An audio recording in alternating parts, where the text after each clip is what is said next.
आप सुधरने को तैयार हो जाएं, आप में तुरंत उम्मीद जग जाएगी कि दुनिया भी सुधरेगी। कोई आपको मिले और कहे इस दुनिया में कुछ नहीं हो सकता, तो साफ समझ लेना कि वो ये कह रहा है कि मेरा कुछ नहीं हो सकता। कोई मिले और कहे कि मेरी बीवी सुधरने से रही, तो साफ समझ लेना कि वो कह रहा है मैं सुधरने से रहा। जो सुधरने लगेगा उसको तत्काल दिख जाएगा कि सब सुधर सकते हैं, सबको सुधरना चाहिए, सब सुधरने को आतुर हैं। निर्मलता का, निर्दोषता का स्वाद ऐसा होता है कि फिर वो स्वाद तुम सब में बांटना चाहते हो। तुमसे ये बर्दाश्त ही नहीं होगा कि तुम तो निर्मल हो गए और बाकी सब मलिन रहे। तो तत्काल तुम में उम्मीद जग जाएगी। उम्मीद से आगे श्रद्धा।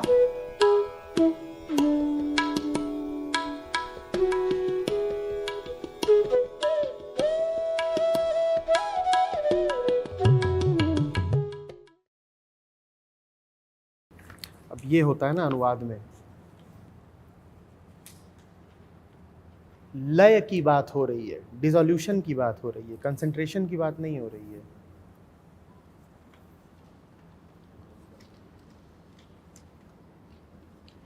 Crores of karmas accumulated in this beginningless transmigratory life are dissolved by means of concentration, then pure virtue begins to flourish. Virtue भी जो उन्होंने लिखा है वहाँ पर उसके लिए शब्द है धर्म। तो ये अनुवाद में ऊंच नीच होती है।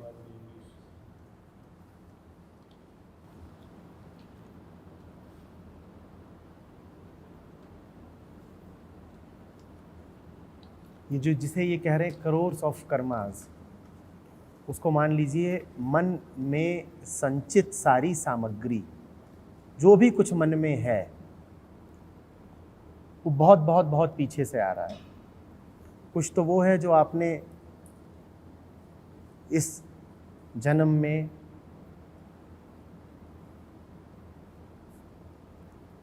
अनुभव करके इकट्ठा किया, और बाकी वो है जो शरीर के साथ आया।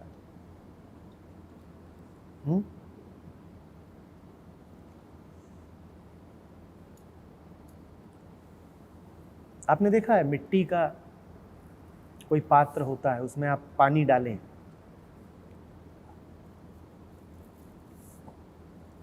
तो पानी में से एक गंध उठने लगती है सूंधी से। अब उस पात्र में क्या है? उस पात्र में पहले तो उतना पानी है जो अभी डाला गया, और उस पात्र में उस पानी के अलावा अब वो पात्र भी है जिसमें पानी डाला गया।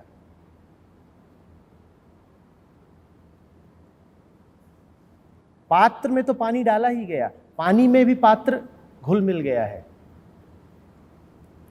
पानी में जो खुशबू आ रही है वो किसकी खुशबू है? पात्र की तो खुशबू है। तो ठीक इसी तरीके से ये जो शरीर है, इसमें बहुत पुरानी पुरानी गंधें रची बसी हुई हैं। बहुत पीछे से आ रहा है ना ये, बहुत बहुत पीछे से। वो सारे संस्कार, वो सारे अनुभव ये लिए हुए हैं। तो आप इस जन्म में जो कुछ इकट्ठा करते हो उसका पहले एक संबंध बनता है उससे जो शरीर पहले ही लेकर के आ रहा था। समझ रहे हो बात को? ठीक वैसे जैसे कि अगर आप एक लोहे के पात्र में पानी डालें और आप एक मिट्टी के पात्र में पानी डालें, तो पानी भले ही एक ही डाला हो, लेकिन दोनों से गंध अलग अलग आएगी। आएगी कि नहीं आएगी? उसी तरीके से अगर दो जुड़वा बच्चे पैदा हुए हों और उनको आप एक ही अनुभव कराएं, तो भी उनके अनुभव अलग अलग हो जाएंगे, क्योंकि पात्र अलग अलग हैं, वो पीछे से अलग अलग आ रहे हैं।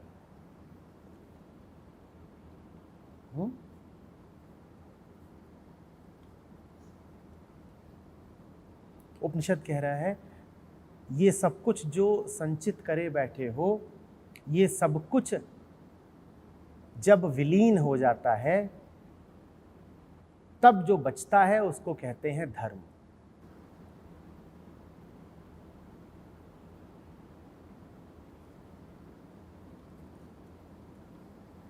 अपने खाली मन से अपने पक्षपात रहित मन से तुम जिधर को चलते हो, तुम जो खाते पीते हो, तुम जो निर्णय करते हो, तुम जो आचरण करते हो, उसको कहते हैं धर्म। धार्मिक तुम तब तक नहीं हो सकते जब तक तुम अतीत को ढोए ही जा रहे हो। पुराने के निशान, पुराने की गंध, पुराने के अवशेष, पुराने के घाव जब तक बचे हुए हैं तब तक तुम धार्मिक नहीं हो सकते। एक धार्मिक चित्त पूर्णतया स्वस्थ चित्त होता है, साफ और स्वस्थ। उस पर न तो पुराने निशान होते हैं न पुराने घाव होते हैं, साफ और स्वस्थ।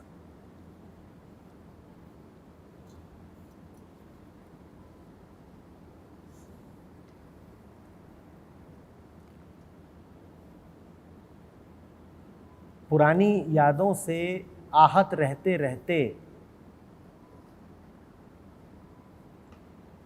पुराने अपमानों का ही बदला निकालने के लिए अगर तुम बहुत सफल भी हो गए इस संसार में तो तुम असफल ही रहे, तुम धार्मिक नहीं हो पाए, क्योंकि तुम्हारी सारी सफलता है ही पुराने घावों के कारण।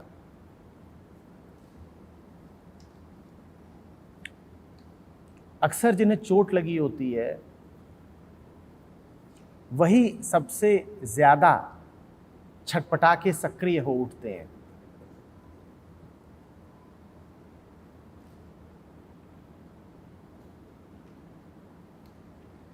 क्योंकि उन्हें अपने आप को बचाना होता है, उन्हें अपनी रक्षा करनी होती है, तो वो खूब दौड़ धूप करते हैं।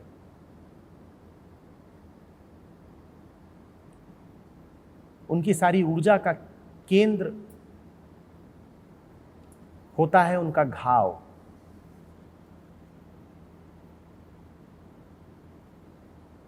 घाव से उठती ऊर्जा का उपयोग करके अगर तुम संसार में बहुत कुछ अर्जित भी कर लो तो तुम रह भिखारी ही गए।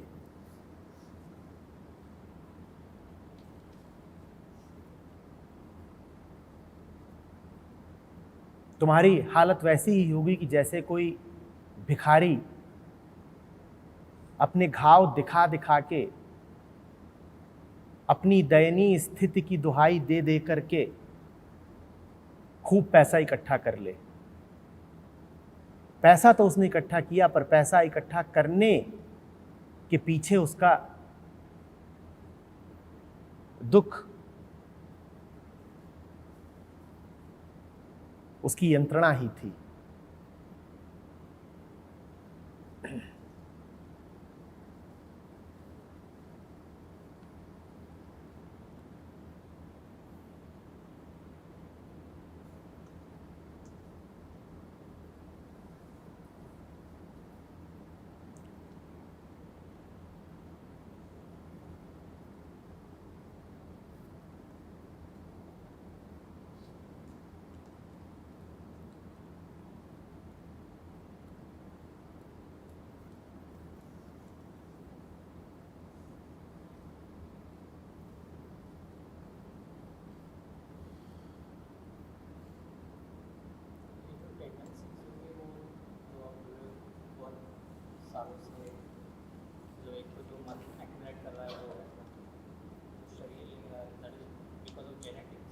जेनेटिक्स।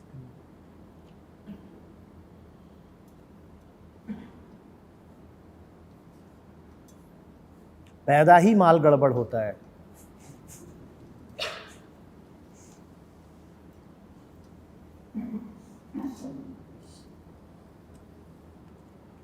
यहाँ घूम तो रहे इतने छोटे छोटे बच्चे, उनको देखिए।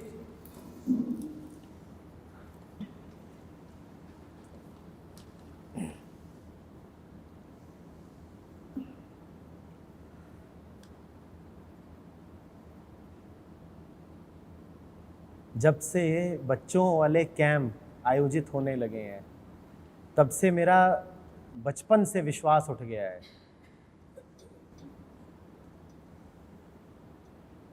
अब मैं भोलेपन के लिए कभी किसी बच्चे को प्रतीक बनाता नहीं। इनोसेंस के लिए बच्चा अक्सर एक मेटाफर बनता था ना, बच्चे जैसी निर्मलता, बच्चे जैसी सरलता। अब वो कहने का मेरा मन नहीं करता।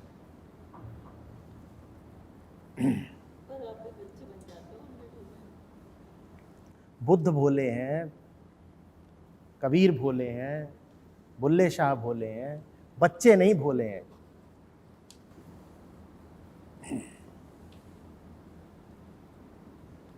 आप भोले हैं, सही में आप भोले हैं।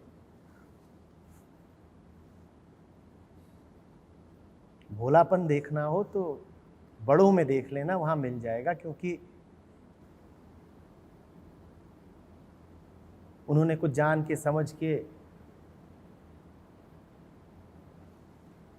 अपने दोषों को हटाया होता है, अपनी वृत्तियों को साफ किया होता है। बच्चे तो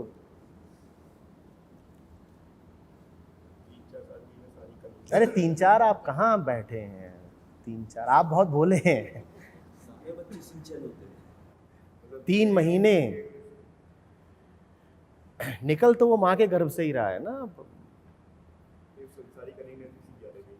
गर्भ से लेके आ रहे हैं। माँ के खाने पीने का, आचरण का, व्यवहार का, इन सब का बहुत अंतर पड़ता ही है।